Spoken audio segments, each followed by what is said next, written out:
You know, in real estate, it is so easy to treat the symptoms instead of the actual disease. So, in this explainer, we're going to play doctor a little bit and look at the most common problems agents face. We're going to uncover why the usual diagnoses are so often wrong, and more importantly, what the real cure is. Let's get into it.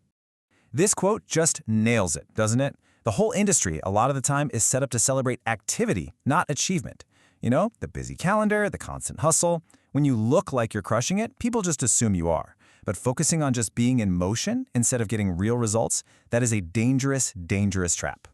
I mean, if this question hits home for you, you are definitely not alone. This is the struggle for so many agents. It's that huge gap between looking busy and actually building a predictable, efficient business. This feeling, it's just a symptom. And today, we're going to find the cure. Okay, let's kick things off with the #1 most common misdiagnosis in the entire industry. When business feels slow, when things aren't happening, what's the first thing almost every single agent says? I just need more leads. But is that really the problem? This is where we need to totally flip the script. The issue usually isn't about the number of leads you're getting. The real problem is what happens the second they show up. It's the holes, the leaks in your process that are costing you deal after deal. So how do you find your leak? Well, you have to become a detective.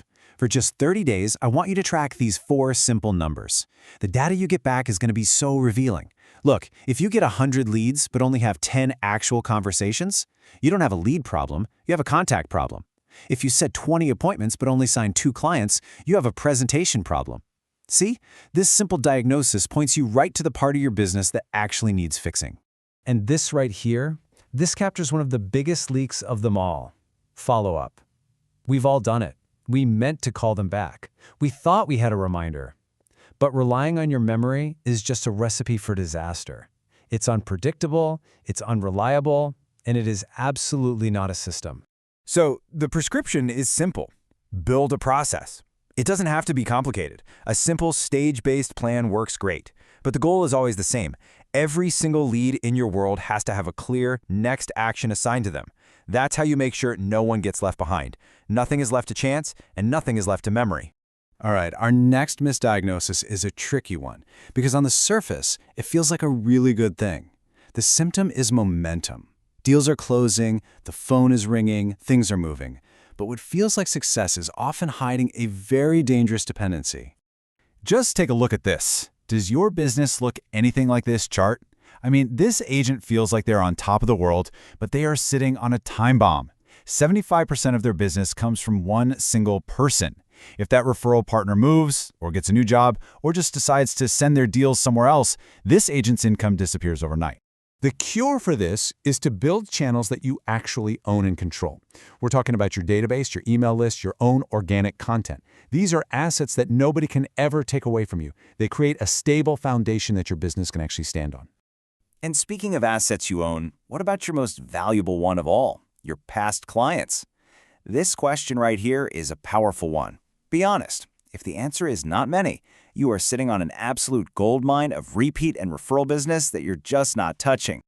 And the fix here doesn't have to be complicated at all. A basic plan with some scheduled check-ins, a genuinely useful market update every now and then, and a quick note on their home anniversary, that's often all it takes to stay top of mind and keep the business coming for years. All right, let's talk about money. This next symptom is a huge one, mainly because it feels so good.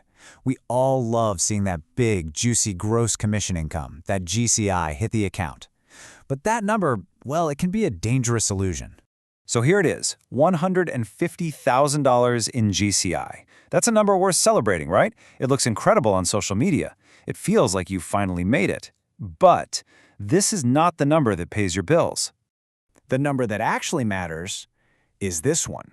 After everything is said and done, you might only be taking home $55,000. That is a massive, massive difference. And ignoring that gap is one of the fastest ways to go broke while looking successful. So where did it all go? Well, the breakdown is pretty revealing. Your brokerage split takes a huge chunk right off the top. Then you've got what it costs to get the business, lead fees, marketing, plus what it costs to run the business, like your software and tools. And finally, good old taxes. They're all necessary, but when you add them up, the reality of your actual profit becomes crystal clear. The prescription here is so simple, but it is incredibly powerful. Stop obsessing over GCI. Instead, every month, track two numbers like a hawk: what you keep after your split and what you keep after all your expenses. Those are the numbers that tell you the real story, the true health of your business. So once you start tracking your real profit, the natural reaction is to think, okay, I just need to work harder to make more. And that leads us right into our next symptom, this belief that the solution to every single problem is just to work harder. But a lot of the time, this isn't a sign of a work ethic problem. It's a sign of a capacity problem. Think about it. Are you noticing that your response times are getting a little slower?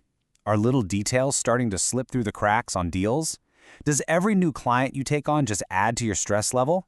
These are not signs you need more business. These are signs that your current systems can't handle the business you already have. Adding more leads to this mess is like pouring water into a bucket that's already overflowing. It just creates chaos. Okay, this concept right here is a total game changer. Most agents manage their business by looking in the rearview mirror. They track closings and commission checks. Those are lagging indicators. They only tell you what's already happened. Smart business operators, on the other hand, they watch the dashboard. They track leading indicators, things like conversations had, appointments set, because those are the activities that predict your future income. So the fix is to shift your focus from the past to the future. Create a simple weekly scorecard that tracks your leading indicators. If your conversation numbers are down this week, you can take action right now, long before you see a drop in closings 2 months down the road. It's all about being proactive instead of constantly being reactive. So we've diagnosed all these different problems, right? From leaky funnels to profit illusions. And it turns out there is one ultimate cure that really addresses all of them. It's a fundamental shift in how you see yourself and how you see your role in your own business. This is it. This is the core takeaway of everything we've talked about. So many agents get stuck because they try to solve a systems problem with more hustle. But more motivation isn't going to fix a broken conversion process. More energy won't fix terrible profit margins.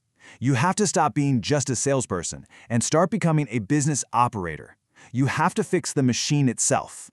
And I want to leave you with this one last question to really think about. Look at your daily activities, look at your systems, and look at the numbers you track. Are they just keeping you in motion? Are they just making you look busy?